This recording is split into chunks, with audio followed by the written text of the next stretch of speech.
Period of revolution. तो period of revolution में आप क्या यहां पढ़ेंगे, देखो पीरियड ऑफ रिवोल्यूशन। ओके, तो देखो यहां मैं क्या क्या हो रहा है ये समझ में नहीं आ रहा, नया नया है, पूरा चेंज कर रहा हूं, बहुत सारे प्रैक्टिकल करके देख रहा हूं, लेकिन क्या करें सब बदल ही रहा है। का होत नसेल हे रे,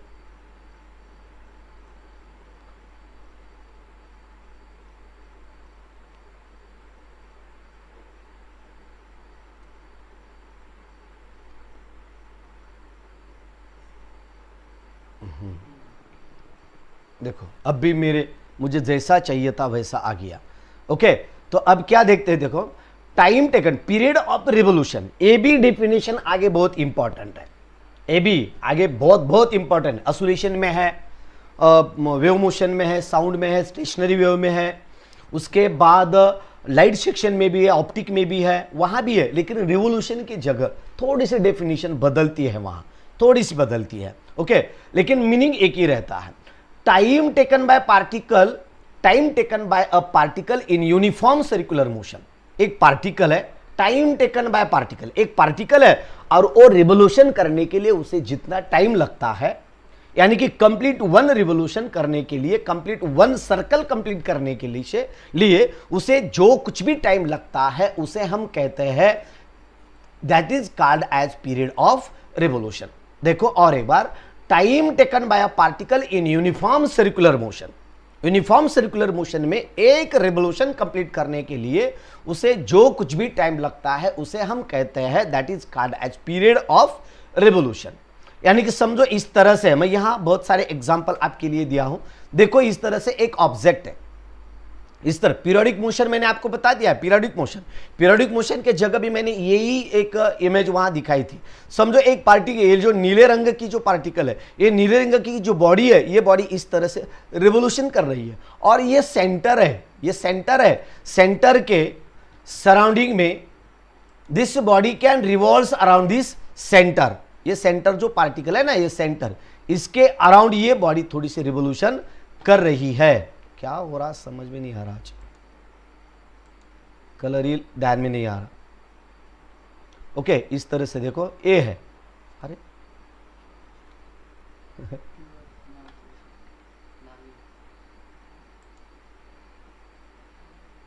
ओके चलो कलर ही बदलो, ब्लैक कलर लेता हूं। देखो इस तरह से एक ब्लैक कलर है। ओके, यहां जो सेंटर मैंने आपको यहां इंडिकेटर कंप्लीट करके बॉडी को अगर यहां आने के लिए जो कुछ टाइम लगता है उसे हम कहते हैं पीरियड ऑफ रिवोल्यूशन। एक कंप्लीट सर्कल कंप्लीट करने के लिए उसे जो कुछ भी टाइम लगता है उसे हम कहते हैं period of revolution. Okay, complete one revolution is called as period of one complete circle. Okay, इसके बाद हम देखते हैं it is denoted by T, T से इंडिकेट किया जाता है। अगर टाइम हम मेंशन करना चाहते हैं तो टाइम मेंशन करने के लिए हम स्मॉल टी का इस्तेमाल करते हैं, टाइम मेंशन करने के लिए स्मॉल टी का इस्तेमाल करते हैं, लेकिन पीरियड मेंशन करने के लिए हम कैपिटल टी का इस्तेमाल करते हैं। दोनों का सिंबल थोड़ा सा याद रखो, दोनों में क्या डिफरेंस है। टाइम मेंशन करने के लिए हम स्मॉल टी का इस्तेमाल करते हैं और पीरियड इस्तेमाल करने के लिए हम कैपिटल टी का इस्तेमाल करते हैं। दोनों में क्या डिफरेंस में बताया मैंने आपको। टाइम इज अनलिमिटेड, मैंने बता दिया time is unlimited, but period is part of this time, period is the part of time, यानी कि जितना भी टाइम है उनमें से एक छोटा सा पार्ट, उसे हम क्या करते हैं, एक छोटा सा पार्ट अगर हम लेते हैं तो that smallest part of that time, smallest part of that time is called as period. हम पीरियड लेते हैं, टाइम नहीं लेते। मैं जो आपका ले रहा हूं ये पीरियड ले रहा हूं, मैं आपका टाइम नहीं ले रहा हूं, टाइम नहीं ले रहा हूं मैं। क्या टाइम बोले तो अनलिमिटेड रहता है, टाइम बोले तो इस तरह से अनलिमिटेड। ये जो रेशा है, ये जो लाइन मैं आपको दिखा रहा हूं, ये लाइन को दोनों तरफ से एरो है, और अगर मैं इसे ऐसा इस तरह से ऐसा खंड कर देता हूं, इसे कहते हैं रेशा खंड, रेशा का खंड कर दिया गया यहां। वैसे ही टाइम अनलिमिटेड रहता है, उसका अगर छोटा सा हम पार्ट लेते हैं तो उसे कहते हैं हम period. Okay, it is denoted by capital T and measure करने के लिए सेकंड का इस्तेमाल किया जाता है। ओके, और एक इसमें एक और एक डेफिनेशन है जो कि इससे ही थोड़ा सा अलग डेफिनेशन है। कौन सी डेफिनेशन है? ओके, इसमें दूसरा क्या है, ओके।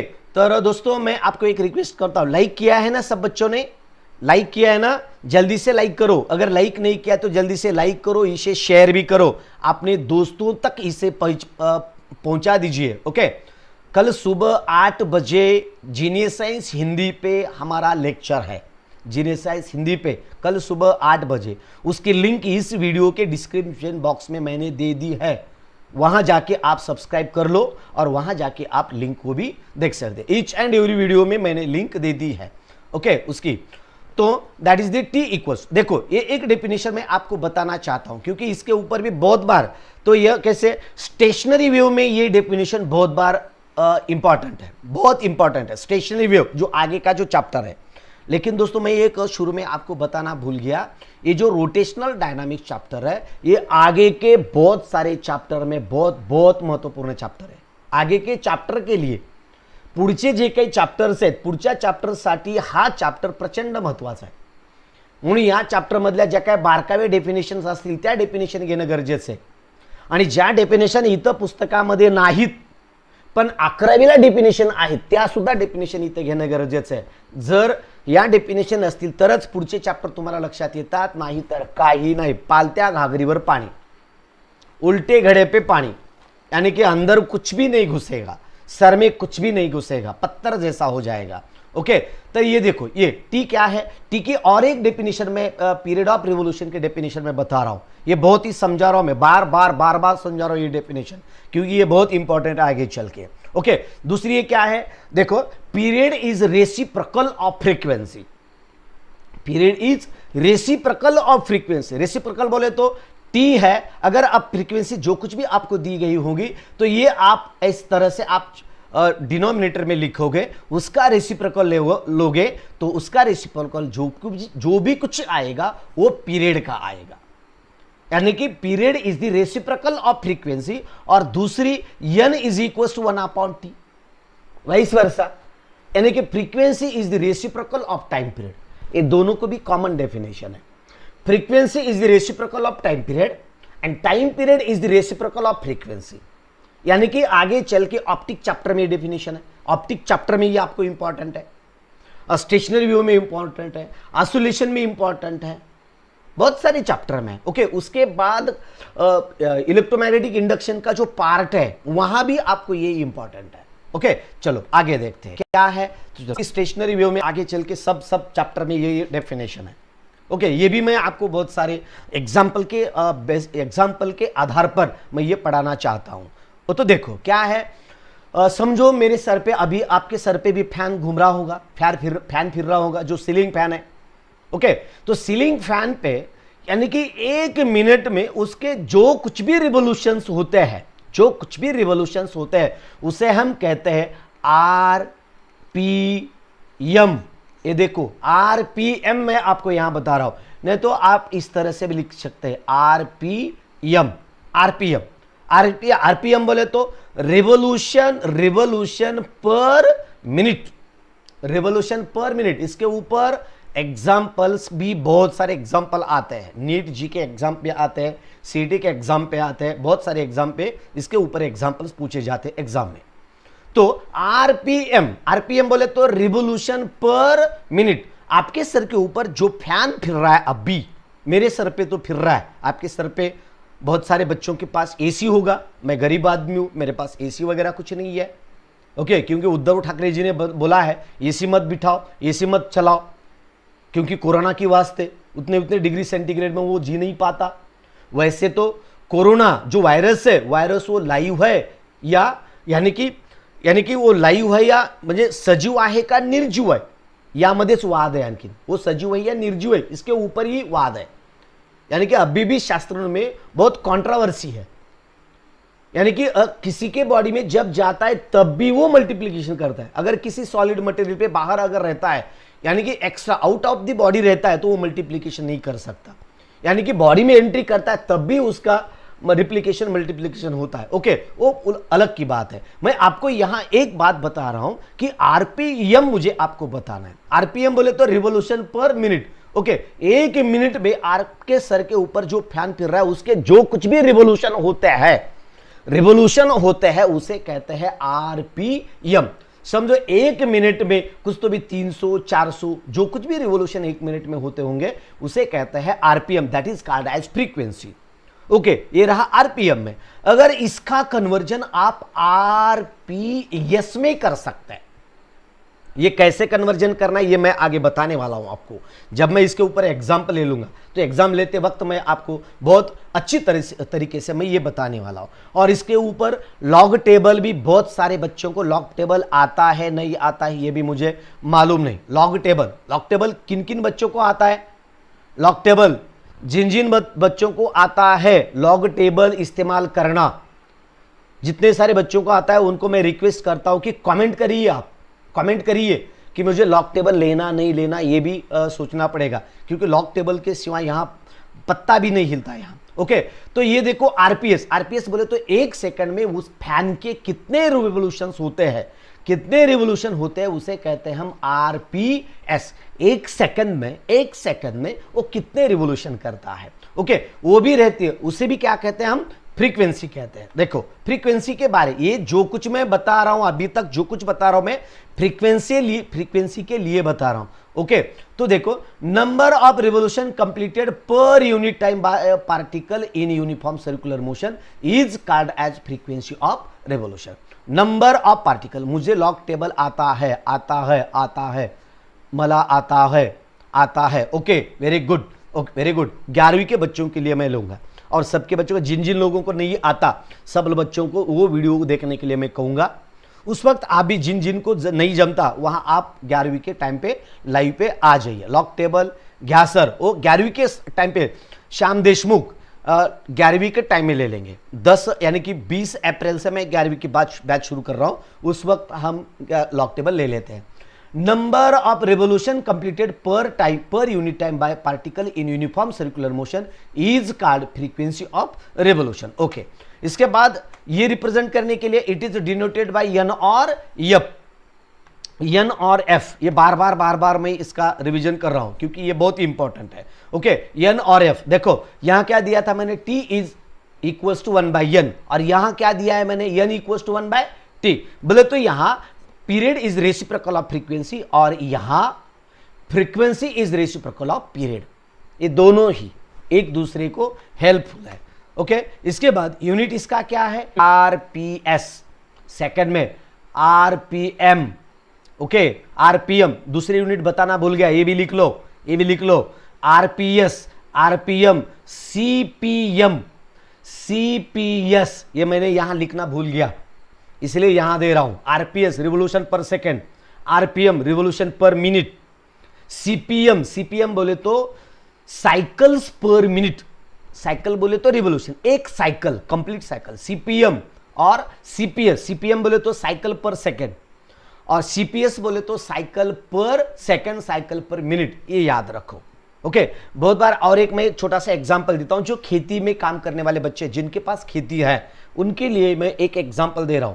खेती में एक मळणी यंत्र बोलते हैं हम, हार्वेस्टर बोले तो मळणी यंत्र जे राहतं आपल्या शेतामध्ये गहू वगैरे काढण्यासाठी, भुईमुग काढण्यासाठी त्याचा वापर करत नाहीत बरं का। नाही तर मग बरेच जण विचारतील सर मग मळणी यंत्राचा वापर भुईमुग काढण्यासाठी होतो का, टोमॅटो काढण्यासाठी होतो का? नाही मित्रांनो, तर ज्वारी वगैरे हे काढण्यासाठी मळणी यंत्र असतं। मळणी यंत्राच्या बाहेरच्या बाजूला एक मोठं असं चाकर असतं आणि त्या चाकावर एक छोटंसं कव्हर असतं बाहेरच्या बाजूला, म्हणजे जे कोणी घास घालत असतं त्या मळणी यंत्रामध्ये त्याच्यावर एक पत्रा असतो, म्हणजे कपडा वगैरे त्यामध्ये अडकू नये आणि सुरक्षितरित्या व्यक्तीनं काम करता यावं, काही दुर्घटना घडू नये म्हणून एक कव्हर असतं, पत्रा असतो त्यावर। आणि त्या कव्हरवर एक असं गोल असं लिहिलेलं असतं आरपीएम।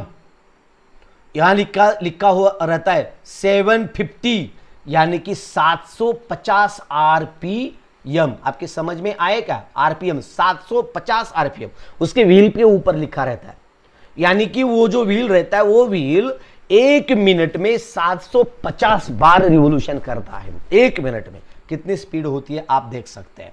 ओके, ये अर्थ के बारे में भी इसके ऊपर एग्जांपल्स पूछा जाता है। ओके, इसके बाद देखते हैं हम relation between linear and angular velocity.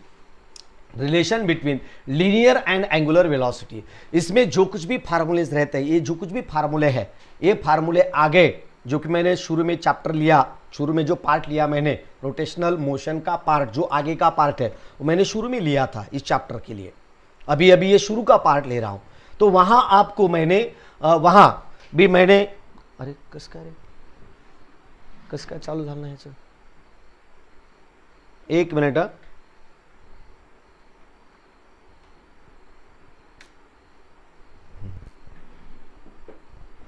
Laptop का चार्जर गलती से बंद हुआ था। ओके, तो चलो, तो आगे मैंने क्या बताया था आपको, तो relation between linear and angular velocity, वहां एक मैंने v is equal to R omega इस तरह से एक इक्वेशन दिया था, ध्यान में है क्या, देखो याद है क्या आपको, v equals to R omega, और वहां काइनेटिक एनर्जी के डिटरमाइन करने के लिए हाफ यम वी स्क्वायर इस तरह से लिया था, और v के जगह काइनेटिक एनर्जी डिटरमाइन करने के लिए वहां आपने v के बराबरी में आर ओमेगा लिया था, और उसके बाद half M R square omega square ऐसा हमने लिया था, यानी कि बॉडी का रोटेशन। और एक पार्टिकल का मोमेंट ऑफ इनर्शिया डिटरमाइन करने के लिए यम वन आर वन इस तरह लिया था, और उसका एंगुलर वेलोसिटी कांस्टेंट रहता है, इसलिए हमने एंगुलर वेलोसिटी कांस्टेंट नहीं ली थी।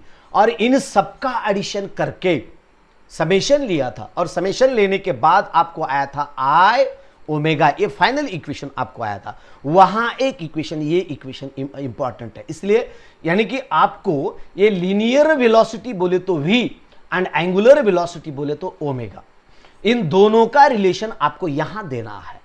ये दोनों का रिलेशन कैसा आता है, तो चलो देखते हैं हम। ओके, तो देखो, consider a particle perform UCM in anti clockwise direction, एक पार्टिकल है वो एंटी क्लॉकवाइज डायरेक्शन में रिवोल्यूशन करता है, ठीक है। उसके बाद क्या है, देखो इस तरह से एंटी क्लॉकवाइज डायरेक्शन में ये रिवोल्यूशन करता है, ये सामने मैं आपको यहां दे रहा हूं। ओके, इस तरह से है। ओके, इसके बाद देखो, इसके बाद क्या है, कंसीडर अ पार्टिकल, एक पार्टिकल हमने ले लिया यहां, ये एंटी क्लॉकवाइज डायरेक्शन में इस तरह से यूनिफॉर्म सर्कुलर मोशन परफॉर्म करता है, इस तरह से। ओके, आगे क्या है, इस तरह से पार्टिकल ए पोजीशन पे, उसके बाद ये बी पोजीशन पे जाता है। देखो, let O be the center and R be the radius of circular path. Let O is, यानी कि इसका सेंटर ओ है और इसकी सेंटर ओ है, और इसका जो रेडियस है सर्कमफेरेंस का, उसका रेडियस है आर है, आर। और ये पार्टिकल ए से बी तक जाता है, इसके पहले भी ये शुरू में मैंने बता दिया आपको, along the circumference of circle, circumference में इस तरह से रिवोल्यूशन करता है। ओके, तो let delta theta be its angular displacement, ये देखो इस तरह से यहां से यहां जाता है, अगर यहां से ये पार्टिकल यहां तक जाता है तो ये कुछ तो एंगल डिस्प्लेस करता है, इसे हम कहते हैं एंगुलर डिस्प्लेसमेंट। ओके, और एंगुलर डिस्प्लेसमेंट करने के लिए इसका जो कुछ भी डिस्टेंस रहता है, जो एंगुलर लीनियर डिस्प्लेसमेंट ये कवर करता है, तो ये रहा इस तरह से a linear displacement. Okay, and ये कितना रहता है, तो डेल्टा एक्स बी दी अर्क थ्रू विच इट मूव्स, ये देखो ये डेल्टा एक्स है, और ये अर्क के बराबर, अर्क बोले तो मराठी में याला आपण वर्तुळ कंस म्हणतो, आपण वर्तुळ कंस। ओके, अर्क, आणि हा किती आहे म्हटलं इथं दाखवलंय तुम्हाला, डेल्टा एक्स बरोबर दाखवलंय। ओके, आणि मग पुढे काय, as a delta theta is small, delta theta हा खूप स्मॉल असेल, छोटा असेल, तर काय इज स्मॉल, अर्क delta X is very small. ये देखो, मैंने आपको समझ में आने के लिए ये आपको थोड़ा सा बड़ा सा ऐसा एंगल मैंने दिखा दिया है, लेकिन इट इज वेरी स्मॉल, समझो ये ऐसा इस तरह से वेरी स्मॉल है।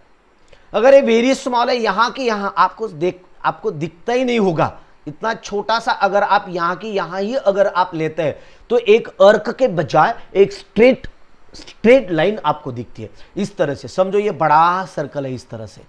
ओके, और ये बड़े सर्कल का खाली हम यहां का एक छोटा सा पार्ट लेते हैं, देखो ये मैं आपको दिखा रहा हूं, एक छोटा सा पार्ट में यहां आपको दिखा रहा हूं। अगर ये छोटा सा पार्ट आप देखते हैं तो कैसा दिखता है, आपको स्ट्रेट लाइन दिखता है। अगर इसका आप ये सेंटर से अगर आप इस तरह से स्ट्रेट लाइन इस तरह से ड्रॉ करोगे, इस तरह से ड्रॉ करोगे, इस तरह से, तो ये एंगल बहुत ही छोटा होता है।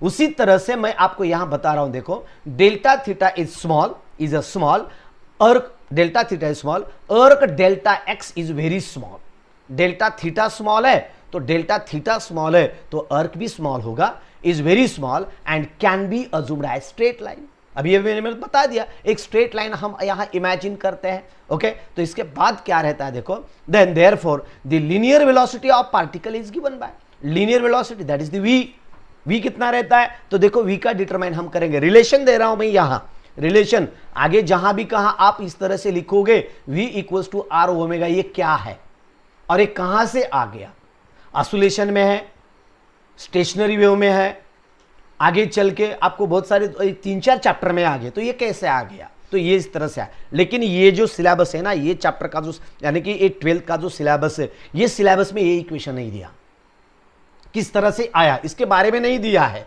लेकिन ये लेना बहुत जरूरी है, इसलिए मैं ले रहा हूं। ये 11वीं में दिखाया गया है, लेकिन 11वीं का आप पढ़ते नहीं है, इसलिए as a delta theta is small, अभी बताया मैंने, arc delta X is also very small. Okay, then small can be assumed as straight line, अभी अभी बता दिया मैंने। Okay, therefore the linear velocity of particle, तो क्या है वो, तो देखो इस तरह से लिख लो, v is equal to delta T limit x tends to 0 delta x by delta t है, delta x by delta t है। Okay, delta linear velocity of particle is given by v equals to delta t limit x tends to 0 delta x by delta t। Delta x क्या है, मैंने शुरू में ही आपको बता दिया था, वेलोसिटी की डेफिनेशन मैंने बता दी है। वेलोसिटी की डेफिनेशन क्या है, velocity is the rate of change of displacement with respect to time, the rate of change of velocity, the rate of change of displacement with respect to time। ये देखो ये displacement है, लेकिन ये कहां का डिस्प्लेसमेंट है, इस तरह से ये लीनियर डिस्प्लेसमेंट है, इसलिए मैंने क्या किया, ये इस तरह से लिया विथ रिस्पेक्ट टू टाइम, तो ये इस तरह से मैंने विथ रिस्पेक्ट टू टाइम ले लिया। ओके, इसको मैंने लिमिट अप्लाई करने के बाद आपको इस तरह से आएगा, ये किस तरह से आएगा, तो देखो काय झालं, हैंग झाला। ओके, थोड़ा सा आता है, कभी कभी लैपटॉप भी गुस्सा करता है, सुबह से चालू है, ये भी कितना काम करेगा, सुबह 6 बजे चालू किया मैंने, 6 बजे 6-5:30 बजे शुरू किया इसे, अभी दिन भर चालू ही है। बट देखो अभी मैंने बताया था डेल्टा एक्स, शुरू में मैंने आपको बता दिया है डेल्टा एक्स, ये देखो डेल्टा एक्स है। अगर आप 10वीं का सर्कल चैप्टर आपने पढ़ा है तो वहां ये डेफिनेशन है, ये इक्वेशन है। क्या इक्वेशन है, arc is equal to radius into angle, वर्तुळ कंसात एक सूत्र है तुम्हाला, अर्क इंटू एंगल दिया गया है, ये देखो इस तरह से। ओके, वर्तुळ कंस अर्क इज इक्वल टू रेडियस, जो कुछ भी सर्कल है उसकी रेडियस और उसका जो कुछ एंगल है वो एंगल इस तरह से दिया है, एंगुलर डिस्प्लेसमेंट, ये दोनों का मटेरियल, यानी कि डेल्टा एक्स के जगह आप क्या लिखोगे, आर डेल्टा थीटा लिखोगे। अगर आप डेल्टा थीटा लिखोगे तो ये आएगा v equal to delta T limit x tends to 0 that R delta theta divided by delta T आएगा, बराबर है, डेल्टा टी आएगा। तो हम क्या करते हैं यहां देखो, delta theta by delta T that is the angle, angular displacement with respect to time, आपको मालूम है angular displacement with respect to time, ये किसकी डेफिनेशन है बताओ, बता सकते हैं क्या, the rate of change of angular displacement with respect to time, ये किसकी डेफिनेशन है, मेरी है, तुम्हारी है, या दूसरे किसी की है, या कुछ हमारे फिजिक्स के टर्म की है, बताओ जल्दी बताओ, मुझे आपकी तरफ से इसका आंसर चाहिए। The rate of change of angular displacement with respect to time is the definition of ये angular acceleration, B angular velocity, D frequency और जो कुछ भी रहेगा, बोलो बता दो, चलो जल्दी से, मैं आपके वेटिंग कर रहा हूं, मैं आपके यानी कि कमेंट का मैं यहां वेटिंग कर रहा हूं, थोड़ा जल्दी कमेंट करिए, चलो। ओके, तो एंगुलर वेलोसिटी की ये डेफिनेशन है। ओके, तो देखो v इज इक्वल्स टू ये रहा इस तरह से,